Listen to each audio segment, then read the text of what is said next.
विज्ञान भैरव तंत्र ये महज एक किताब नहीं, बल्कि इसे चेतना का, कॉन्शियसनेस का एक नक्शा कह सकते हैं। जी बिल्कुल। और इसकी खास बात यह है कि इसका स्रोत कोई लेखक नहीं बल्कि एक संवाद माना जाता है। हजारों साल पुराना संवाद भगवान शिव और देवी पार्वती के बीच का। हाँ, और ये शुरू होता है देवी पार्वती के एक बहुत ही मौलिक प्रश्न से, है ना? वो पूछती हैं कि ये जो संसार है, दुख है, मोह है, इससे मुक्ति कैसे मिले? वो परम सत्य, वो आनंद कैसे पाया जाए? मुझे लगता है ये सवाल तो हम सबके मन में कभी ना कभी उठता ही है। बिल्कुल उठता है। और शिव का उत्तर उस जमाने के हिसाब से सोचे तो, और शायद आज भी, बहुत क्रांतिकारी था। उन्होंने साफ कहा कि देखो, मुक्ति के लिए बाहर जो कर्मकांड हैं, पूजा पाठ हैं, वो रास्ता नहीं है। रास्ता तो व्यक्ति के भीतर ही है, स्वयं में। और फिर उसी संवाद में उन्होंने वो 112 विधियां दी, ध्यान की। हाँ, 112 ध्यान विधियां जो साधक को आत्म साक्षात्कार मतलब सेल्फ रियलाइजेशन तक ले जा सकती हैं। यही इस ग्रंथ का आप कह सकते हैं सार है। तो आज हम इन्हीं स्रोतों से जो ज्ञान मिला है, उसी के निचोड़ को समझने की कोशिश करेंगे। जी। चलिए, खोलते हैं इस नक्शे को। जो बात मुझे सबसे पहले मतलब चौंकाती है, वो ये कि ये ग्रंथ किसी एक विधि को बेस्ट नहीं कहता। ज्यादातर तो हम देखते हैं कि आध्यात्मिक रास्ते एक ही मार्ग पर जोर देते हैं। हाँ हाँ, सही पकड़ा आपने। यही इसकी एक बहुत ही अनूठी बात है। शिव यहाँ बहुत स्पष्ट है। वो कहते हैं कि हर इंसान की प्रकृति, उसका मिजाज, उसकी बनावट अलग होती है। तो जाहिर है, उसके लिए भीतर जाने का रास्ता भी अलग ही होगा। अच्छा। किसी के लिए हो सकता है सांस पर ध्यान देना आसान हो, कोई शायद ध्वनि, कोई आवाज सुनकर जल्दी जुड़ जाए। किसी के लिए विचारों के पार जो खालीपन है, जो शून्य है, उसका अनुभव साधना बन जाए। किसी के लिए तीव्र भावनाएं या प्रेम का गहरा अनुभव वही रास्ता बन सकता है। तो ये विविधता, ये डाइवर्सिटी ही इसकी कुंजी है। ये हर किसी को मौका देता है कि वो जहां है वहीं से शुरू करे। आपने सांस का जिक्र किया। ये सुनने में तो बहुत ही मतलब सामान्य सी बात लगती है, सांस तो हम हर पल ले रहे हैं। इस ग्रंथ में सांस को लेकर ऐसा क्या खास बताया है? देखिए, शिव कहते हैं कि सांस जो है वो जीवन और चेतना के बीच का पुल है। ब्रिज। ये वो चीज है जो चौबीसों घंटे हमारे साथ है, बिना किसी कोशिश के। हाँ।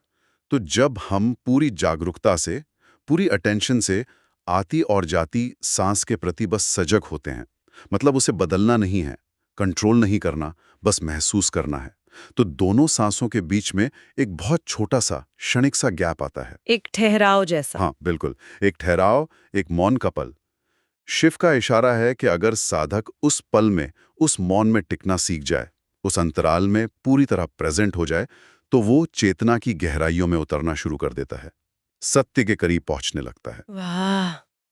मतलब एक बिल्कुल साधारण सी क्रिया में इतनी बड़ी संभावना छुपी है। यही इस तंत्र का विज्ञान है। तो इसका मतलब ये हुआ कि हमारी रोजमर्रा की जो चीजें हैं, जैसे सुनना, देखना, वो भी ध्यान बन सकती हैं। ये तो ध्यान की पूरी परिभाषा ही बदल देता है। बिल्कुल बिल्कुल, यही तो विज्ञान भैरव तंत्र सिखाता है।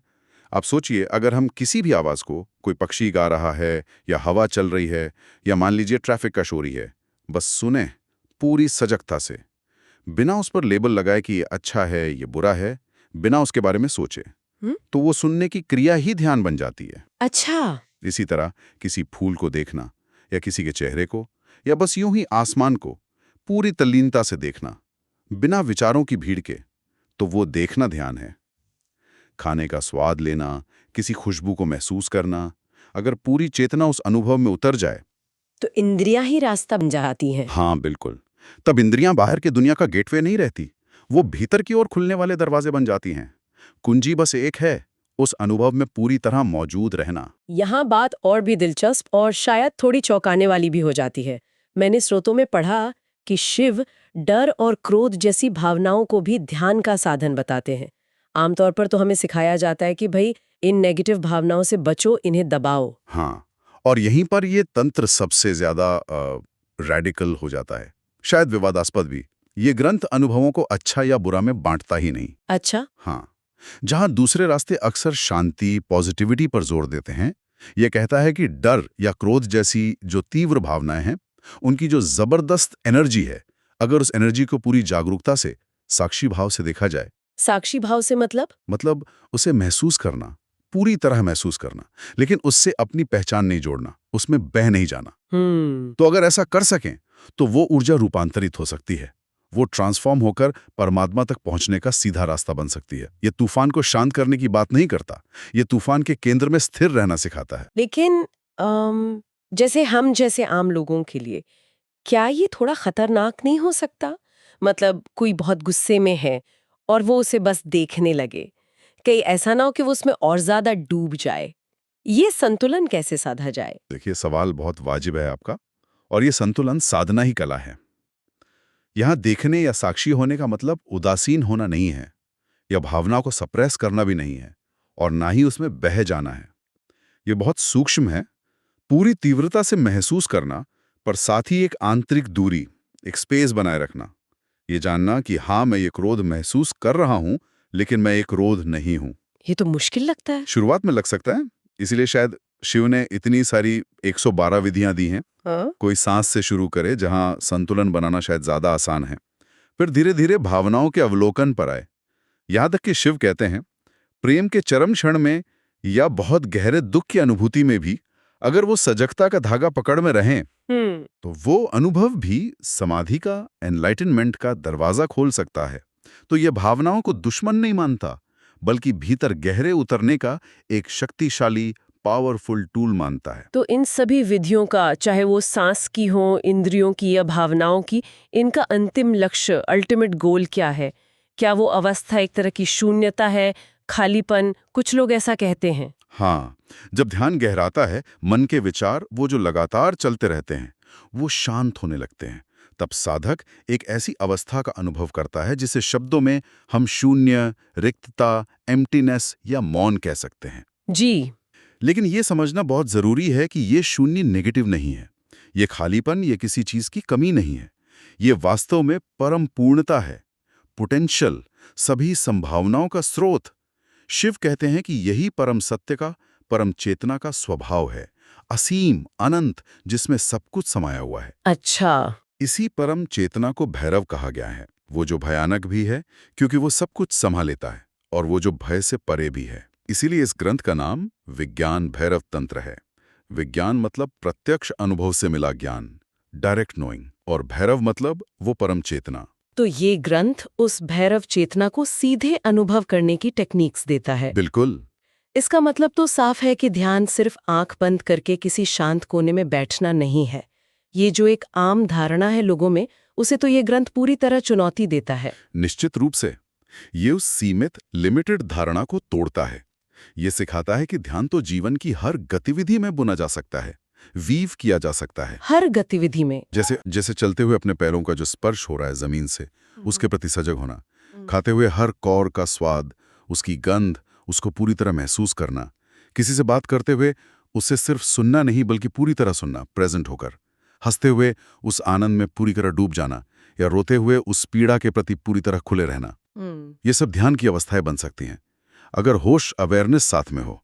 यहां तक कि शिव कहते हैं, तीव्र पीड़ा या मृत्यु का भय, उस क्षण में भी अगर जागरूकता साध ली जाए, तो वो क्षण भी मुक्ति का, लिबरेशन का क्षण बन सकता है। कमाल है, कुंजी एक ही है, मतलब वर्तमान क्षण में पूरी तरह से उपस्थित रहना। हाँ, पूरी समग्रता से। तब हर अनुभव, हर क्षण एक दरवाजा बन सकता है भीतर उतरने का। तो अगर इसका सार निकालें तो पूरा जोर अंदर की यात्रा पर है, बाहर कुछ खोजने या पाने पर नहीं। बिल्कुल। यही विज्ञान भैरव तंत्र का केंद्रीय संदेश है, सेंट्रल मैसेज है, कि सत्य या ईश्वर या परमात्मा या जिसे भी हम परम कहते हैं, वो कहीं बाहर नहीं है, किसी पहाड़ पर, मंदिर में या किताब में नहीं खोजना है। वो भीतर ही है। वो पहले से ही हमारे भीतर मौजूद है, हमारी चेतना की गहराइयों में। प्रॉब्लम बस इतनी है कि हमारी चेतना बाहर की दुनिया में, चीजों में, विचारों में, भावनाओं में उलझी रहती है, एक तरह से सोई हुई है। जब हम इन ध्यान विधियों के जरिए सजगता का अभ्यास करते हैं, वर्तमान क्षण में जीना सीखते हैं, तो ये सोई हुई चेतना धीरे धीरे जागने लगती है, अवेकन होती है। और जब ये पूरी तरह जाग जाती है, तो वही शिव स्वरूप, वही भैरव तत्व, वो खुद ही प्रकट हो जाता है। तब खोजना बंद हो जाता है। हाँ, क्योंकि खोजने वाला और जिसे खोजा जा रहा था, वो एक हो जाते हैं। पता चलता है कि वो अलग थे ही नहीं कभी। ये सब सुनने में बहुत गहरा लगता है हम्म और संभावनाओं से भरा भी। हम्म लेकिन आज की जो जिंदगी है हमारी, भाग-दौड़, तनाव, लगातार इन्फॉर्मेशन की बम्बार्डमेंट, इसमें ये प्राचीन ज्ञान प्रैक्टिकल कैसे हो सकता है? हम्म लोगों को तो लगता है ध्यान के लिए अलग से टाइम निकालना पड़ेगा, शांत जगह चाहिए। देखिए, आज के संदर्भ में, आज के कॉन्टेक्स्ट में विज्ञान भैरवतंत्र शायद पहले से भी ज्यादा जरूरी, ज्यादा रेलेवेंट है। आज का जीवन हमें लगातार बाहर खींच रहा है ना? मोबाइल, सोशल मीडिया, काम का प्रेशर। हाँ, बिल्कुल। हम भीतर से ज्यादा कनेक्टेड रहने की बजाय बाहर से ज्यादा उलझे हुए हैं, और इसीलिए तनाव, बेचैनी, एंग्जाइटी बढ़ रही है। ये ग्रंथ हमें याद दिलाता है कि आंतरिक शांति के लिए हमें अपनी जिंदगी से भागने की जरूरत नहीं है। अच्छा। ध्यान कोई ऐसी चीज नहीं जिसके लिए आपको मतलब वीकेंड रिट्रीट पर ही जाना पड़े या घंटों आंख बंद करके बैठना पड़े। जैसे हमने बात की, दिन में बस कुछ पल अपनी आती जाती सांस पर ध्यान दे दिया। लिफ्ट में खड़े हैं तो अपने शरीर के वजन को महसूस कर लिया। ट्रैफिक में फंसे हैं तो हॉर्न की आवाज को बिना छिड़े सिर्फ सुन लिया। हाँ। अपनी सुबह की चाय या कॉफी का पहला घूंट पूरी जागरूकता से पी लिया। ये छोटे छोटे पल, ये माइक्रो मोमेंट्स भी ध्यान की शुरुआत बन सकते हैं। तो ये सजगता को जीवन में बुनने की कला है। बिल्कुल। जीवन से अलग कोई क्रिया नहीं, बल्कि जीवन जीने का ही एक तरीका। और हाँ, ये कोई जादू की छड़ी नहीं है कि आज की और कल सब ठीक हो गया। ये एक धीमी, सतत प्रक्रिया है, ग्रेजुअल प्रोसेस। जैसे जैसे हम सजगता के इन छोटे छोटे क्षणों को अपनी रोजमर्रा की जिंदगी में लाते हैं, इंटीग्रेट करते हैं, वैसे वैसे हम भीतर एक ऐसी स्थिरता, एक ऐसी शांति महसूस करने लगते हैं जो बाहरी हालात पर निर्भर नहीं करती। ये वो आंतरिक खजाना है जिसे हर कोई बाहर ढूंढ रहा है, लेकिन चाबी भीतर ही है। और विज्ञान भैरव तंत्र उस चाबी को इस्तेमाल करने के 112 तरीके बताता है। बिल्कुल। तो इस पूरी चर्चा को अगर समेटें तो हम कह सकते हैं कि विज्ञान भैरव तंत्र सिर्फ एक आध्यात्मिक ग्रंथ या फिलॉसफी नहीं है, बल्कि ये जीवन जीने का एक प्रैक्टिकल विज्ञान है, एक कला है। आपने बिल्कुल सही समझा, एकदम सही। ये सिर्फ बताता नहीं कि क्या पाना है, ये दिखाता है कि कैसे पाना है, वो भी अपने रोजमर्रा के जीवन के अनुभवों के जरिए ही। ये सिखाता है कि कैसे हर अनुभव, चाहे वो सुखद हो या दुखद, शांत हो या तीव्र, उसे ध्यान में, जागरूकता में बदला जा सकता है। हर पल होशपूर्वक जीना। हाँ, और कैसे अपने ही भीतर छिपे उस शिव तत्व को, उस भैरव चेतना को पहचानना है जो हमेशा से यही है। बस एक पर्दा पड़ा है हमारी अजागरूकता का। जब कोई इन विधियों में से किसी एक को भी ईमानदारी से, सिंसियरली अपने जीवन में उतारना शुरू करता है, तो धीरे धीरे भीतर कुछ बदलने लगता है, कुछ रूपांतरित होने लगता है।